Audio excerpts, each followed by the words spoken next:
Firespinner Chapter 10. A Benediction at Dawn. An hour before the dawn of the fall equinox, Roy walked through the clearing the local sauna called Mete's Grave. The air was damp and cold, somehow hiding the thinness of the air without making it any easier to catch his breath. The opening in the trees was a little over 100 feet below the peak of the mountain at the foot of a steep drop, which Yosei had supposedly thrown his brother down. At the center of the grove, a blackened set of broken and twisted rocks, Mete's final resting place, sat in the middle of a barren patch of ground. Brambles coiled around the open dirt, and nothing taller than grass grew within 15 feet of the crater. But the churned earth and tightly packed pine trees by the cliffside told them some trees had moved through the area recently. There were no signs of Thomas or Andrew Blythe in the area. About 50 feet below the crater ran a small spring that fed into one of the streams they'd followed most of the way up the mountain. A stream that supposedly flowed all the way down the side of the mountain and into the lake where Yosei's heart still beat thrice a day. That was their first concern. Reeds and Oldfathers both agreed that Yosei and Mete needed their fleshly avatars to clash in some ritualistic fashion, not necessarily at the top of the mountain, to fulfill the demands of the legend. They had to stop that, or Andrew Blythe was going to die. So the brothers had to be kept separate, but Mete had to get to the clearing and reveal the Nawonota. He'd hidden it somewhere on the mountain, and none could find it until his brother caught him with it. True to form, although Roy had the whole group search the clearing from cliff to river, they found no sign of the artifact, which meant only Mete could get it to reveal himself. Given that Mete was quite possessive of the thing, they weren't likely to get a hold of it easily. But given that something in the Nawonota could be growing in power every time the story played out, it wasn't something they could easily ignore either. The simplest way to handle all these problems was what the general had initially planned. Keep the brothers separate, but with the added caveat that they got close enough for the legend to actually begin. To that end, O'Hara had spent the last day setting up her board of spell tiles and building a bulwark along the stream bed. A towering 10-foot earthwork that moved through sympathetic ties to the stones laid out on her board and backed by the mystical power the ancient ziggurat builders had used to conquer Tetzlan in ages past. Roy had also placed reeds there to prepare as many Teutonic charms and wards as he knew and could find room for between the stream and clearing. Grunt and Marshall watched the other end of the equation, standing guard by the unnatural clump of pines by the cliffside. Something had moved them there, and based on what happened in Yellowstone, that was likely Mete flexing some power he received as an avatar of the bones of Enkidu. Some of those trees were clearly large enough to think and move on their own, which made their silent, stationary vigil the surest sign that something mystical held them in place. Trees of that size rarely suffered large groups of humans to stay in their presence. They were the greatest danger in that direction, but Grunt with his bearded axe could keep them at bay for a while. With Marshall's war club and superhuman fighting instincts to back him up, they might even hold indefinitely. Roy and Oldfathers positioned themselves halfway between the stream and the clearing, ready to support either end of the formation if needed, which left Nora Blythe standing beside the crater. The unnamed mother in the brothers' legend was supposedly the creator and first owner of the Nawonota, which led Roy to hope that Nora's presence at the confrontation would reveal a new wrinkle in the story, and potentially change the outcome. As dawn approached, she was seated on one of the stones surrounding Mete's grave, staring into the crater. She started as Roy crouched down beside her and asked, "Are you all right?" "Yes." She shook herself back to the present. "I'm sorry, is it dangerous here? I thought it looked a little off, but..." "It's a little late to worry about danger," Roy said with a chuckle. "This whole trip is dangerous. I don't think sitting here will change things much one way or another. I was just... worried. How are you feeling?" The deep pre-dawn shadows, lit only by a handful of lanterns O'Hara had brought, exaggerated the lines of grief on the widow's face, rather than hiding them. The strained twitch of the lips that might have been a smile did little to change the overall impression. "Thank you, Mr. Harper. I'll feel better when I have my sons back." A new shadow took root in her eyes. "Well, mostly." "I understand." And he did. Roy saw similar shadows every time he spoke to someone who knew the Folger brothers or Fat Stu. Some days he even saw it in the mirror. That was one reason he avoided them. "Mrs. Blythe, I'd like to consecrate our little band, make us ready for the day ahead. O'Hara knows they can't, but..." But I was a hearthkeeper. The smile was less strained this time. I understand, Mr. Harper. And who will answer the cant? I know it's traditionally the highest-ranked member of the expeditionary group, but...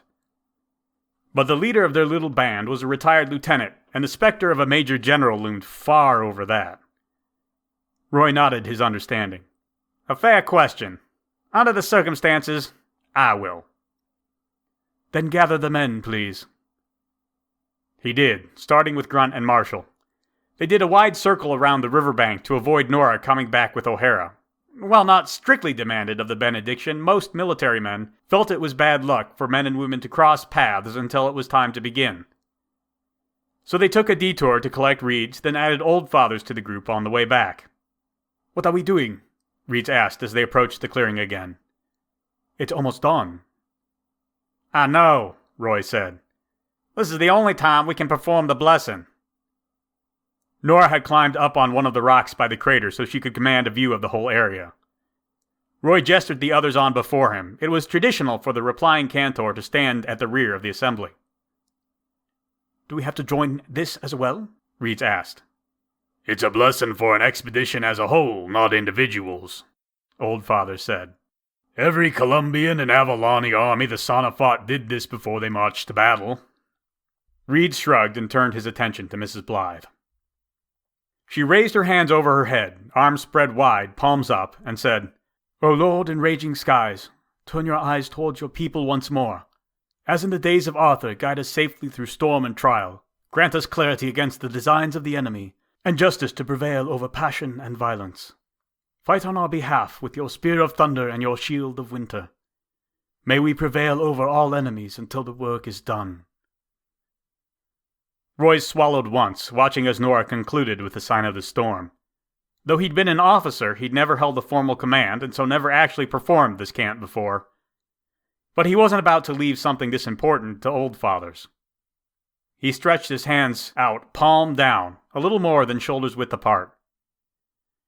O Lady in burning stone, watch over our homes and hearths. Stand guard over our families with the mountain, your sword, and warm them in sunlight, your robes. As in the days of Arthur, shelter us from danger and death, that we may return to rest and safety, and not end our days under lonely skies. Roy raised his hand in the sign of the hearth and touched it to his forehead. The others, save for the two Sana, did the same. There was a moment of silence, then Roy said, Sunrise is in 40 minutes. Get to your positions. They broke up and made their way to their previous places, except for O'Hara, who lingered to talk to Grunt. There was long-standing precedent for those kinds of meetings after the benediction, and Roy allowed it to go unremarked on. That left him walking down towards the river with the general and Reeds. The Sana man seemed a touch amused at the proceedings. After a good dozen steps or so, Reeds looked over at Roy and asked, Will you answer something, truthfully? Roy raised an eyebrow. Have you found me dishonest so far? If so, I'm doing my job poorly. This is a question of a different nature to anything we've discussed so far, Reed said. And one man might easily lie to himself about it. You got my interest, Reeds, and a truthful answer no matter the question. The Lord and Lady. They're the guardians of Avalon, correct? Sworn to that nation through their servant, Arthur, who walks as one with the storm. Columbia's connection to Avalon is only through the first wave of settlers who came from here to there, and, until Dolmen fall, the stone circle on Morainehenge. Reed spread his hands. Are you certain the Lord and Lady extend their protection to you as well? A dozen scenes of carnage and violence rushed through Roy's mind, half-forgotten moments from the battles and skirmishes of the Lakeshire and Palmyra campaigns, where Colombians had killed one another over blind emotion and sheer stubbornness. He remembered the Druids who mourned more when Roy's men broke down the dolmen than when they buried their dead. He remembered his own contempt for the people of Palmyra who'd walked their streets from one burnt building to the next like they'd lost all purpose. No, Reeds, he said, his voice a whisper. I'm not sure they do. Reeds considered that answer for a moment, then nodded thoughtfully. Thank you. At least that answer has the ring of truth to it.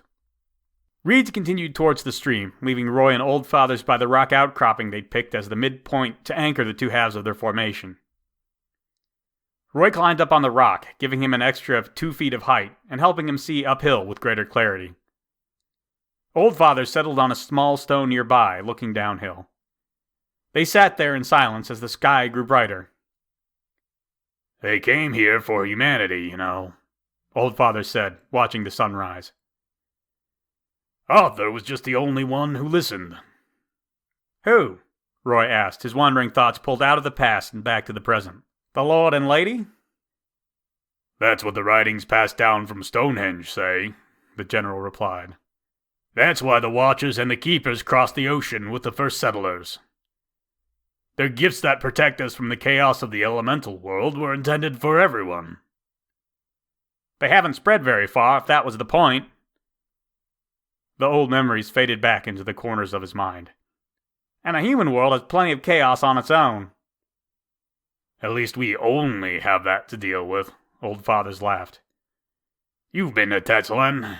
Do you think Dolmenfall would have been better or worse with things like blood rituals in play?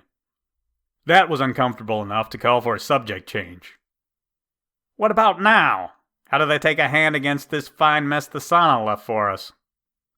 Old Fathers laughed and leaned back against the rock, hands behind his head. It's not about who or how, Mr. Harper. I'm sure if we had the mated pair here to explain the whole thing to us, all they'd do is remind us of the quest. There were a lot of quests in Stories of the Stone Circle. Roy couldn't think of any that were relevant to this particular situation. Which is? Cultivate a moral spirit in yourself. Oppose destruction. Build up the nation. Preserve the legacy. Above all else, defend the life well lived. For in that life is a balance of the elements, and finding that balance is the duty of all druids. I thought the ways of the druids were passing away. Oh, that's likely true, but the quest is as eternal as the Lord and Lady, and just because the druids are gone doesn't mean we haven't sown the seeds for the next generation to continue it. He mimed casting seeds along the path before them. That's why I spent the last decade of my life ensuring the relics of Morainehenge got out to people who would use them, rather than rotting in the armories of Columbia. Which reminds me, Roy muttered, patting his breast pocket. I forgot to return this yesterday. I was seeing how far I could push you by hanging on to it, but handing it back must have slipped my mind. Did it? Old Fathers reached a hand up to take the journal Roy offered without bothering to look. Roy placed it in his hand, and he shoved it into a jacket pocket. A tinge of humor entered his voice. How careless. Must keep better track of it in the future. Of course. He wasn't actually sure what the old druid meant by that, but he didn't have time to mull it over. There were more important things at hand. Yosei was coming. Firespinner is written, illustrated, and performed by Nate Chen.